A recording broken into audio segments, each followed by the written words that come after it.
बिस्मिल्लाहिर्रहमानिर्रहीम। अस्सलाम वालेकुम दोस्तों आज की वीडियो में आपसे एक न्यूज़ शेयर करनी है। आपने भी ख़बरों में न्यूज़ में ये देखा होगा कि सुप्रीम कोर्ट ऑफ पाकिस्तान की तरफ से एक बार फिर इस चीज़ की वार्निंग दी गई है कि हम यूट्यूब को बैन कर देंगे पाकिस्तान में। जैसे कि अगर आपको याद हो 2012 से 2016 तक तकरीबन यूट्यूब को पाकिस्तान में बैन रखा गया। फिर लोग VPN या प्रॉक्सीज़ के ज़रिए से इसको चलाते रहे।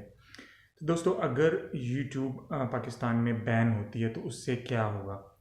जैसे कि आप लोग जानते हैं कि यूट्यूब के ऊपर इस वक्त पाकिस्तान की तरफ से ख़ास तौर पे बहुत ज़्यादा लोग इस काम से जुड़ गए हैं। ऑनलाइन अर्निंग का बहुत ज़्यादा ट्रेंड चल गया है। लोगों के बहुत ज़्यादा चैनल्स इस वक्त पाकिस्तान में काम कर रहे हैं और उस जो चैनल्स पाकिस्तान में काम कर रहे हैं उनसे बहुत ज़्यादा अर्निंग हो रही है। लोगों की पूरी ख़ानदान जो हैं वो इस अर्निंग से जुड़े हुए हैं। और इसके अलावा पाकिस्तान की मीशत के लिए बहुत ज़्यादा फ़ायदा है क्योंकि पाकिस्तान को बाहर से बहुत ज़्यादा इनकम आ रही है। पाकिस्तानी यूट्यूबर्स जो हैं वो अच्छी खासी अमाउंट जो है वो पाकिस्तान में लेकर के आ रहे हैं बाहर से। तो अगर तो यूट्यूब खुदा न खास्ता बंद होती है तो उससे पाकिस्तान की मीशत को बहुत ज़्यादा नुकसान होगा। जो यूट्यूबर्स काम कर रहे हैं ज़ाहिर है उनको बहुत ज़्यादा नुकसान होगा। जो यंग यूट्यूबर्स हैं जो कि नए चैनल्स बना के काम कर रहे हैं तो उनकी हौसला शिकनी भी होगी। उनका जो है वो एक उनका जो टारगेट है वो भी अचीव नहीं हो सकेगा। लोग यूट्यूब से बहुत ज़्यादा अटैच हो चुके हैं। ज़ाहिर है तो इससे एक बहुत बुरा इम्पेक्ट सबके ऊपर जाएगा।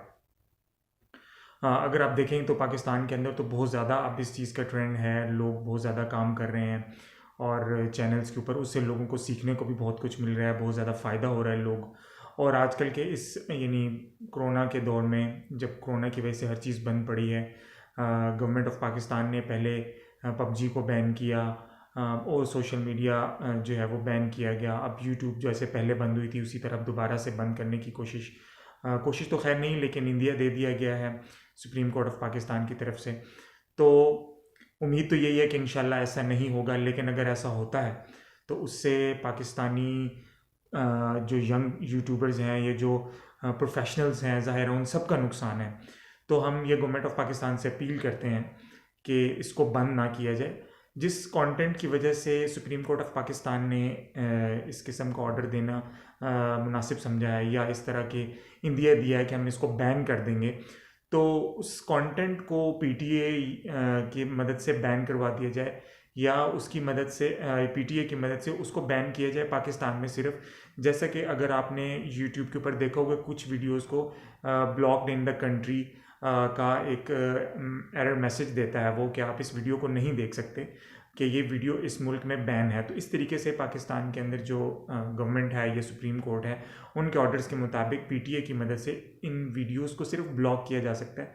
जो कंटेंट यानी अच्छा नहीं है या जो कंटेंट हमारी सलामती के लिए, पाकिस्तान की सलामती के लिए ख़तरनाक है, उसको जो है वो आप PTA की मदद से बैन करवा दें। वो कंटेंट जो है वो पाकिस्तान में ना देखा जा सके। मुकम्मल यूट्यूब को बैन करना तो जो है वो शायद अभी तक तो सुप्रीम कोर्ट ने ऐसा एग्जैक्ट ऑर्डर्स नहीं दिए हैं कि आप इसको बैन कर दें, लेकिन इंडिया ज़रूर दे दिया है कि हम इसको बैन कर सकते हैं। तो उस कंटेंट को क्यों ना बैन कर दिया जाए जिसकी वजह से प्रॉब्लम हो रही है। तो मैं उम्मीद करूँगा कि हमारे जो इदारे इसके लिए काम कर रहे हैं वो ज़रूर इसके ऊपर एक्शन लेंगे और यूट्यूब को बंद होने से बचाएंगे। आज की वीडियो में आपसे ये मैसेज शेयर करने का, आपकी क्या राय है आप भी नीचे कमेंट सेक्शन में जाकर के ज़रूर बताइएगा। नेक्स्ट वीडियो में आपसे मुलाकात होगी, तब तक अपना बहुत ख्याल रखिएगा। अल्लाह हाफिज़।